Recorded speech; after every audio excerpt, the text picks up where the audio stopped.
Sì, ecco. Chi è? Prego. Buongiorno. Buongiorno. Conosce Richard Greenleaf? Come? Dove vivere Richard Greenleaf? Ah, Riccardo. Sì, Riccardo. Certo, certo. Su. Su.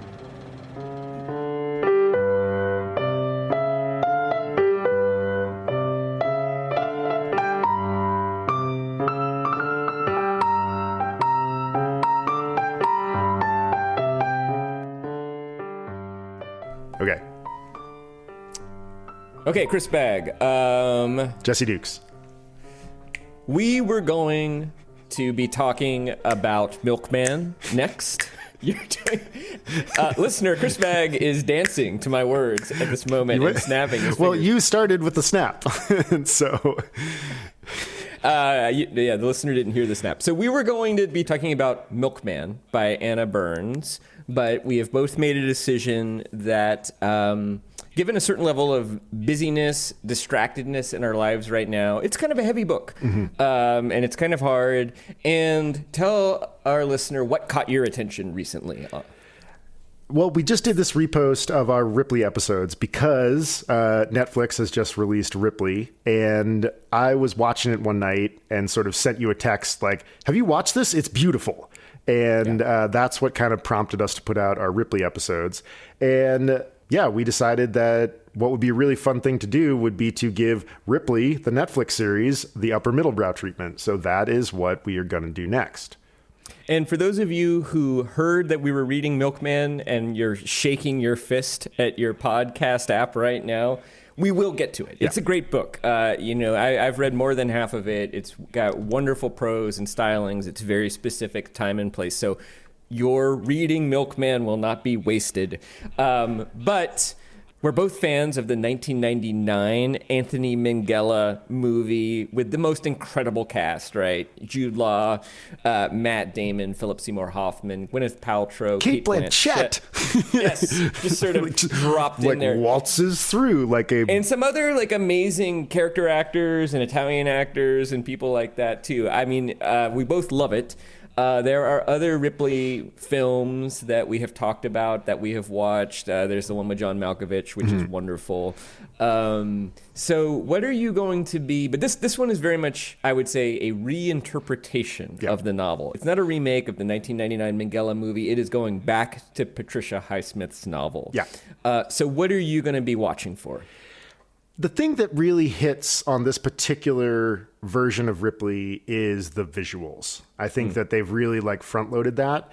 And the thing that I'm curious about in this age of reboots and reimaginings, because the Minghella movie is also a reimagining. The Kate Blanchett character doesn't exist in the novel. I mean, she exists, but she's a name, right. And I think she appears in sort of one moment, on one of the, as does Peter Smith Kingsley. Yes, is a major character, extremely important character in the Minghella movie, very minor character in the novel. Yeah, I think one of the joys of the Minghella adaptation is that it is an adaptation.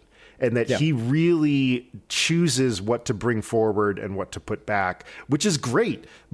When you do Hamlet, you have to cut stuff. And I think that he did a really nice job with that particular version of The Talented Mr. Ripley. What I want to see in this one is pretty much what does Andrew Scott, the actor who plays Ripley, do with Ripley? Because I think that Matt Damon's version is really good. I kind of when I read Ripley, it is very hard for me not to just paint Matt Damon onto him. And maybe a little too likable. Yeah. At least I would say Matt Damon's Ripley is more likable than Highsmith's Ripley. Yes, very much so. I mean, because when we talked about this book a couple of years ago, my takeaway was that I had a lot of respect for this book, and Jesus, I didn't ever want to read it again. Yeah. But I'm still obsessed with the story and obsessed with the character. So I really want to see, because I think Andrew Scott is just an absolutely amazing actor. Yes, his Moriarty, I think, steals the show from Benedict Cumberbatch and Martin Freeman. Which I would have said was impossible. Seriously, like pretty incredible. And then his hot priest in Phoebe Waller-Bridge's Fleabag really gives that show the emotional heft that writing-wise, Fleabag is, I think it's one of the best things that's been made in the last 10 years. I haven't seen it. I heard it was good. Listeners, the next thing we cancel will be replaced by Phoebe Waller-Bridge's Fleabag. And then Upper Middlebrow simply becomes a Netflix fan show. They actually fund podcasts like that. I know one of the producers. Maybe we can. I think we're too nerdy for Netflix sponsored content. Unfortunately. Yeah, we're gonna have to like Prime Video me Yeah. Criterion, I think. Is more they won't have us. They won't. BritBox. Yeah. There's a the Merchant Ivory recap channel. This is like a surprise. There's our number of pipes is way too low for us to get picked up by Criterion or anything. But BritBox is. You're right. BritBox is probably our band.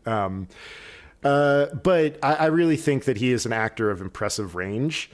And one of the things that I'm curious about, having watched the first 2 or 3 episodes, is the somewhat erratic nature of his portrayal. There are moments when I'm like, good God, this is the best Ripley ever done. And then moments where I'm a little less in. Intriguing. And so that's what I'm looking for. How about you? What are you looking for in this adaptation? Well, having watched the first episode and gotten in a little bit, one of the things I am seeing the directors doing and the cinematography is creating a real sense of mood. And we've talked about this before, that I like stories where rather than the mood coming from the emotional narration of interiority, it somehow is conveyed through the circumstance and landscape and the poetry of those things, And I think that TV is really good at doing that. There's some novelists who are really good at doing that too, like Jonathan Lethem, like Ernest Hemingway is probably the greatest one. So I'm curious to see if that will hold up, because I did find in the first one the performances that were not Andrew Scott to be a little bit wanting. The guy who plays Dickie and Dakota Fanning who plays Marge, there was something I found a little bit flat about them at first. So I'm kind of curious to see if those two will get better. And then I'm curious to see if that masterful use of this just luscious and delicious black and white cinematography will will be enough to convey the emotional complexity and the emotional mood of this story. And I've always been more of a fan of the second half of this story, the post-murder Tom trying to get away with it, intrigue. I think I just like intrigue. Yeah. So I'll also be curious to see if maybe this series treatment of that intrigue with that extra mood element and perhaps a portrayal of Ripley that you admire. I'm wondering if that will be enough to bring you into the second half of this story. I'm curious about that. I'm curious about that too. I mean, visually, this creation is amazing. It feels like what Hitchcock would shoot if Hitchcock had the tools available to him. And Hitchcock was a fan of Highsmith. Yeah, of course. I imagine they would be. He would have been.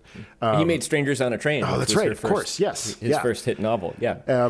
But yeah, there some of the moments like the resolution of the water. Yeah, is just nuts. You're like, how? Yeah, no, you're like, what even is that? Yeah. It looks like liquid jewel. Yeah. Which sometimes water looks that way, but there's something about the high contrast black and white that it is hyper realistic, but almost to the point of psychedelic. Yeah, it's absolutely amazing. But that's coming up in probably about 10 days. In the meantime, check out Netflix's Ripley series, and if you're in an open boat with somebody, stay in sight of other people. Watch the oars. Know where the oars are.